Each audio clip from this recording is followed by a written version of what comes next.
Hello po sa inyong lahat. Isang magandang araw po ngayon. At bagamat ako ay nagkaroon ng mga sabihin na nating full of stress dahil nga sa nangyari na halos 6 na araw na wala kaming internet. Sumabay pa ng ang aking apo, si Monmon, yung baby namin ay nasa ospital. Sabay na sabay. Pati din yung pagkakasemplang ng tatay ni Monmon, ng anak ko na si Enan, sa motor. Sabay silang tatlo, kaya sobrang stress ang mga nagdaan sa aking nagdaan ng mga nakaraang araw sa aking buhay. So, bagamat tapos na, meron akong internet na ngayon. Tapos, medyo maganda na yung kalagayan ni Monmon, ng baby. Kamunahan doon pa rin sa ospital pa nga. Pero, okay na rin yun. At si Ena naman, na igagalaw niya na yung kamay niya. Dati kasi nakaganon. Pero, nahirapan pa rin siyang magsuot ng damit. Dito sa isa. Dito. Tutulungan ko pa. So, ganun pa man. It's a beautiful day today. At ako yung natutuwa dahil eto, minom ako ng gatas ko. Natutuwa ako kasi kahit na nagkaganon man, thank you pa rin kay Lord kasi kahit sa haba ng pinagdaanan namin itong mga nakaraang linggo ay pinagpapasalamat ko pa rin sa Panginoon. So, maiba tayo, no? Gusto ko sa inyong ipakita ngayon kung papaano ako nagluto ng isang putahe na hindi ko alam kung ano ang title o anong klaseng putahe. Kasi nga, alam niyo naman si Ate Presi, pagka dito sa amin, hindi ka maubusan ng content.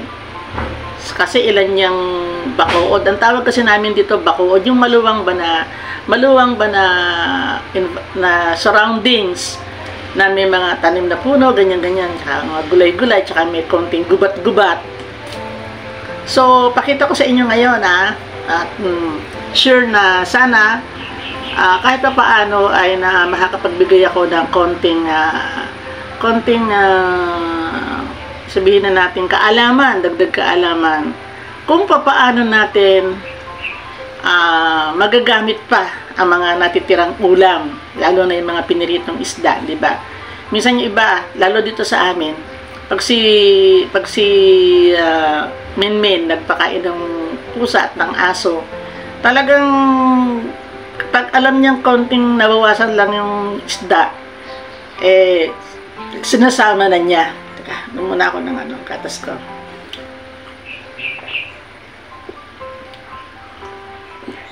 Sinasama niya. So, yun.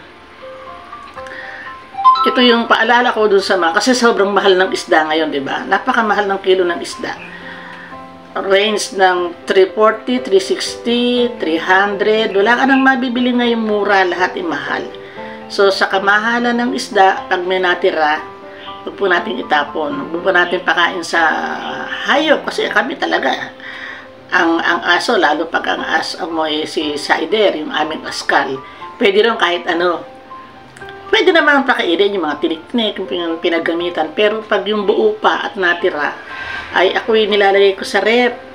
At yun ang aking pinangsasama sa aking mga susunod na lulutuin. Kaya itong pipresent ko sa inyo, hindi ko alam kung ano pangalan nito. At ito, ang lahat ng sahog nito ay pinitas dito sa aming bakuod. Hindi naman sa amin. Pero mostly, 1/4 nung bakuod na yon sa amin. Pero yung iba, sa ninang namin yun, sa bakanting lote. Pero kung nga magkahangga, ganun na rin yun. Wala naman gumagamit, diba? At alam nyo na ba na lalo na yung papaya, no? Yung papaya kasi, hindi naman tinatanim yan. Ewan ko, dito sa atin, hindi katulad sa talagang farm ng papaya. Ang papaya, tinatanim talaga yan. Pero kung mga dito sa atin ay hindi tinatanim, ihahagis mo na lang ihahagis mo na lang sa bakuod o ihahagis mo na lang sa bakuran, So, mga tumubong papaya. So, share ko sa inyo and please go on with me na panoorin natin to at sana makapagdulot ako ng konting impormasyon para sa ating pagluluto. At kung bago ka pa lang sa aking channel, please subscribe, likes, and share, and leave a comment din. At maraming salamat po sa lahat ng aking mga taga-subaybay. Oh, kunin mo yung nasa ibabaw, parang pwede yan. Ayun.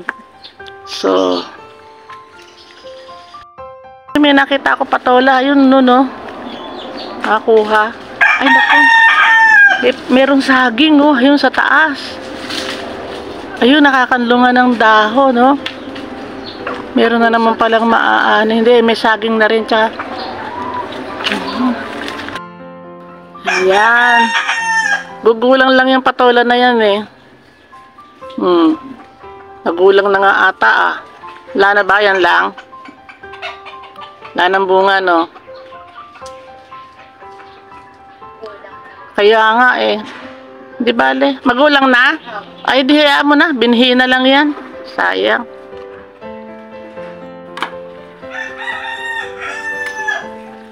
Mga talbos na hindi na nakukuha ni Gelly. Siya tagapitas dito, eh.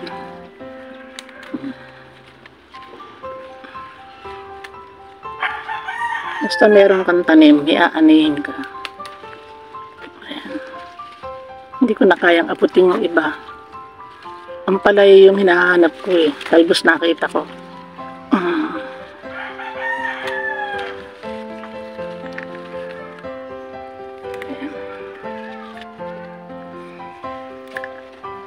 Dami, oh. Ganda.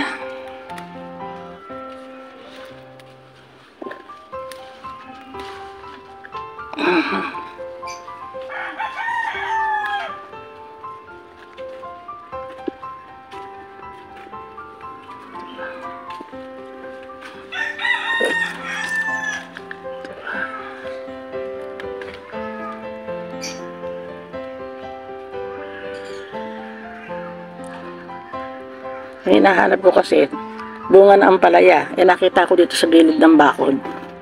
Dahil palang talbos. Yun, may naiwanan pa ako. Ito. Napumura. Kasi pagka mura, kukulang. Papuputol na.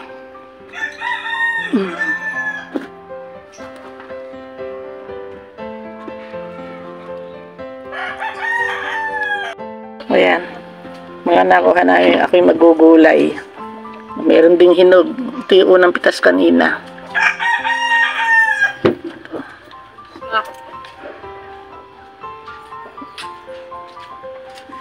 Walang okra. Talbos. Saluyot.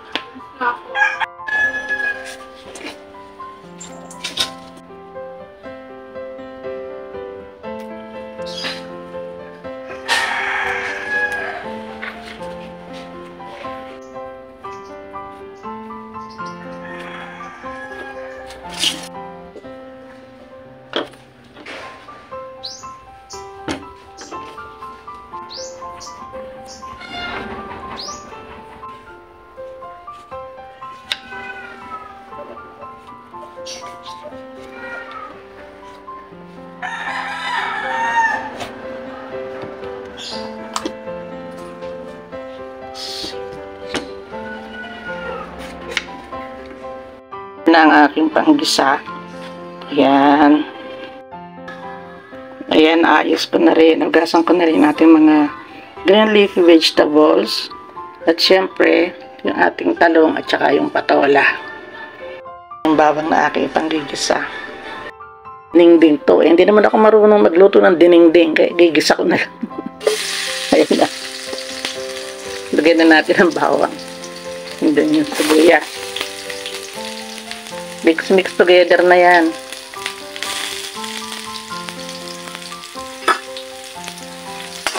Lutong ano to eh, lutong katambog. Hindi ko alam anong klaseng luto itong ginagawa ko. Basta importante, yung niluluto ko ay pure fresh from the garden, di ba? Dangan nga lamang itong sibuyas, bawang at kamatis. Hindi siyempre natin yan tanim. Bibili ko ang napakamahal na kamatis, 15 isa. Yan, natin ang kamatis.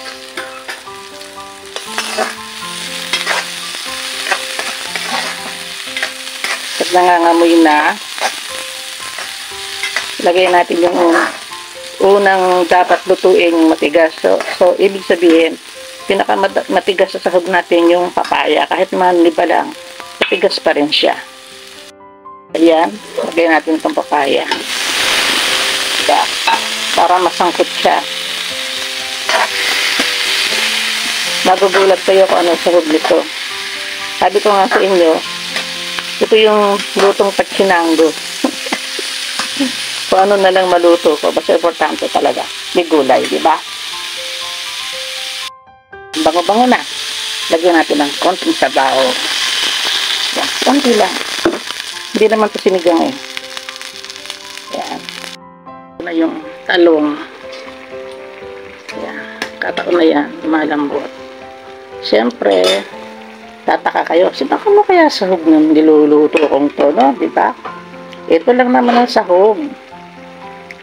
Isdang pinirito. Ayan. Na naninigas galing ng rep. Huwag natin sayangin ang ating mga isdang natira na basta hindi siya sira at pwede pang kainin na nasa rep. Ayan. Makalawa lang naman yung pinirito. Yan ang aking, sabi ko nga sa inyo, hindi ko alam kung anong tawag sa niluluto kong to. Pero alam ko sure to na malinamnam at delicious and nutritious. So, ayan na. Tignan nyo. Nilagay ko dun sa gilid yung mga gulay. Ayan. Tapos sa ibabaw, patola. Yung isda nasa ilalim. Kung marami naman talaga kami mga leafy vegetables, so, wag natin panghinayaan kahit madami yan. Ako, kakainin ko yan. Mahilig ako sa ganyan. Mga bata lang talaga hindi kumakain kung niluluto ko. Si Minmin, meron siyang separate. Hindi kumakain ng gulay talaga yung mga apo. Kahit anong gawin kong luto. Ito na, ang bango-bango na. Amoy dahon. Nilagay ko sa gilid kasi baka durog ang isda. Ayan. Sila. Pwede nang kumain. Para naman ito sa ating